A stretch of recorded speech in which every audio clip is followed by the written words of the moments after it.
Hello viewers, দুনিয়া টাকার গোলাম নাটকের ৯ম এপিসোডে এমন কিছু ঘটনা ঘটেছে যা আগামী ১০ম পর্বকে আরও রোমাঞ্চকর করে তুলেছে।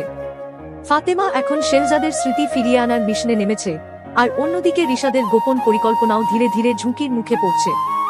ভিডিও শুরু করার আগে ভিডিওতে একটি লাইক দিন এবং চ্যানেলটি সাবস্ক্রাইব করে রাখুন।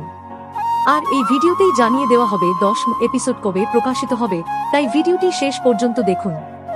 ৯ম পর্বে আমরা দেখেছি ফাতেমা নিশ্চিত হয়েছে যে শেহজাদ স্মৃতিশক্তি হারানোর কারণেই আজ গোলাম হয়ে জীবনযাপন করছে, তাই সে গোপনে শেহজাদের চিকিৎসার ব্যবস্থা করতে চায়। অন্যদিকে রিশাদ জানতে পারে শেহজাদের নামে বিদেশে এখনো বিপুল পরিমাণ সম্পদ রয়েছে, ফলে শেহজাদকে ঘিরে তার নতুন পরিকল্পনা শুরু হতে পারে। সবচেয়ে বড় রহস্য হল ফাতেমা পিস্তল নিয়ে গোলামকে কোথায় নিয়ে যাচ্ছে।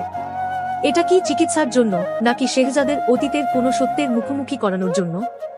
আমার ধারণা ১০ম পর্বে শেহজাদের অতীত সম্পর্কে বড় কোনো তথ্য সামনে আসবে এবং তার স্মৃতির কিছু অংশ ফিরে আসার ইঙ্গিতও মিলতে পারে। তো বন্ধুরা, আপনাদের কি মনে হয়, ফাতেমা গোলামকে কোথায় নিয়ে যাচ্ছে? শেহজাদের স্মৃতি কি ফিরতে শুরু করবে, নাকি রিশাদ নতুন কোনো ষড়যন্ত্র করবে? কমেন্টে আপনার মতামত জানাতে ভুলবেন না।